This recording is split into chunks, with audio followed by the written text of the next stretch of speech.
জুলাইয়ের ঘোষণাপত্র হবে এদেশের উন্নয়নের রূপরেখা। জুলাইয়ের ঘোষণাপত্র কি সিরুমে দেখে দিতে পারবো? ওরা বানছে জোট, আমরা দিব ভোট, কিন্তু হিসাব হবে। এবার হিসাব ছাড়া ভোট হবে না। আমি কিন্তু অভাবত না, আমি ভোটার, আমার বউ ভোটার, আমার সন্তান ভোটার, আমার মেয়ে ভোটার, ছেলে ভোটার, বউ ভোটার, জামাই ভোটার। গত সপ্তাহ ভরপুর শেয়ার বাজার কি গেছে 10, এই সপ্তাহ শুরু হয়েছে 10 দিয়ে। যদি এই অবস্থা বিজনেস ব্যবসা বাণিজ্য শেষ হয়ে যায়, ছোট ব্যবসায়ী যারা এই যে ফুটপাতে ছোট ব্যবসা করে এদের খবর জানেন? আমাদের পকেটে পয়সা না থাকলে দেশের কারিকুলাম বন্ধ হয়ে যাবে। এই চাকা থেমে গেলে দেশের অর্থনীতি থেমে যাবে।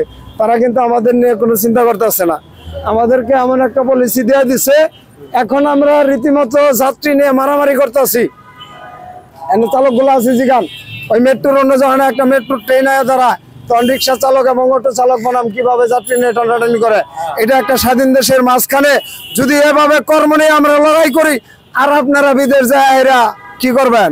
মোটা অঙ্কের বলে মাল নিয়ে আইতেছেন, চীনে যায় বলে বস্তা করে দিয়ে দিচ্ছে, অমুক দেশে বলে বস্তা দিয়ে দেয়, ওই আজারবাইজানে গেছে বস্তা নিয়ে আসবে, এগুলো কই যায়? কই যায়? আমরা কাম নিয়ে লড়াই করতেছি, একথা আপনারা ছাড়বেন? সাহস করে ছাড়বেন? যাওয়ায় আমি বুঝবো। আমি শহীদ মিনারের সামনে থাকি, আমরা রিক্সা চালক, আমাদের বাঁচা মরার আর কিছু নাই। আমরা জাতির সব দুর্যোগে ছিলাম। করোনার মধ্যে আমাদের সাথে সবচাইতে বেইমানি করছে স্বৈরশাসক হাসিনা, এই কারণে ওর দেশ ছেড়ে পলাইতে হয়েছে। আমরা করোনার মধ্যে একটা চাকার গাড়ি এই শহরে ছিল না। আমরা রিক্সা চালকেরা যদি বাপ মরে যেত পোলাই লাশ ধরছে না, আপনারা রিপোর্ট করেন নাই ভাই?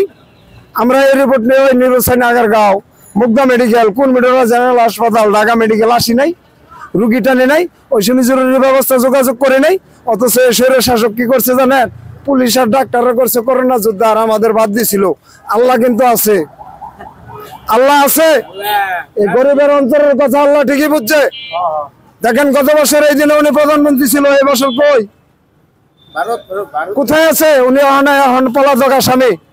এই রিক্সা চালকদের ঠকায় কেউ স্বাধীনভাবে দেশে বাস করতে পারবো না। ওই পোলাপান আমাদের লোকে বেমানি করতেছে না, এই বেমানির ফাঁদে ওরা নিজেরাই ফেসে যাব। তার কারণ কি?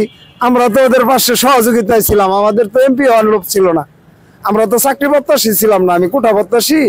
আমি চাকরি চাইছিলাম? আমি রাজনীতি করি? হ্যাঁ, আমি কি এর জন্য ওদের সাথে ছিলাম? এরা এই জিনিসটা কেন বুঝলো না? আজকে বলে যে অমুক আমাদের কথা শোনে না, ও এইটা হয় না, এইটা হয় না। ওরা তোমাদের কথা আগে শুনছিল? তোমাদের কথা যদি আগে ওরা শুনতো, তাহলে তোমারা মরে থাকলে আমাকে আনতে হইতো না। আর আমরা যদি না আনতাম, কুকুর বিড়ালের মতো রাস্তায় পড়ে থাকতো। একটা অ্যাম্বুলেন্স, একটা চাকার গাড়ি ছিল না। এগুলো আপনারা দেখেন নাই? সিসিটিভি ফুটেজ গুলো আমি দেখার জন্য অনুরোধ জানাচ্ছি। ওই জায়গায় রিক্সা চালকদের কি ভূমিকা ছিল? যদি যথাযথ মূল্যায়ন না করে, আগামী নির্বাচন রূপরেখা তৈরি না করে, ওরা কিন্তু জোট বাইন্ধে আলাইছে। কেউ ওই ছাত্ররা জোট বাঁধছে, বিএনপি বাঁধছে, জামাতি বাড়ছে, ইসলামী দলগুলা বাঁধছে, ওই নুরেরা বাঁধছে, সবাই কিন্তু একটা জোট বাইন্ধে আলাইছে। এই রিক্সাওয়ালারা কি রিক্সাওয়ালাদের জোট? আমি কিন্তু অভাবত না, আমি ভোটার, আমার বউ ভোটার, আমার সন্তান ভোটার, আমার মেয়ে ভোটার, ছেলে ভোটার, বউ ভোটার, জামাই ভোটার। আমরা কিন্তু ভোট। এবার আমরা একটু হিসাব করে দিব। ওরা বানছে জোট, আমরা দিব ভোট, কিন্তু হিসাব হবে। এবার হিসাব ছাড়া ভোট হবে না।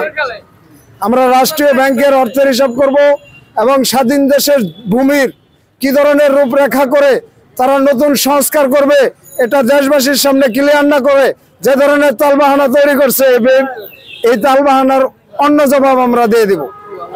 আমরা কিন্তু হুমকি দিতেছি না, আমরা বলতেছি আমাদের সাথে আলোচনা করেন, আমাদের সাথে আলোচনা করেন। আমাদের চাওয়া পাওয়ার বিশেষ কিছু নাই। আমাদের নিয়ে আলোচনা না করে যে বর্তমানে তালবাহানা করতেছে, ওই যে টিএসসির মনে রেখে রাখছে জুলাইয়ের ঘোষণাপত্র। জুলাইয়ের ঘোষণাপত্র আর সিরুমে বই দেখে দিতে পারবো? জুলাইয়ের ঘোষণাপত্র কে সিরুমে বই দেখে দিতে পারবো? কোনটা আহত হয়েছে, কে কোন এলাকাতে যাইতে পারতেছে না, আমরা বলতে পারবো এই জুলাইয়ের ঘোষণাপত্র। এই চালাকি করে জাতিরে বোঝাইলে হইব না। ওই জুলাইয়ের ঘোষণাপত্র নিয়ে আন্দোলন করে আমাদের মৌলিক অধিকারতে বাদ দিয়ে দিবেন, এই চিন্তা এবার করলে কাম হবো না। এবার আমরা মৌলিক অধিকার আদায় করব।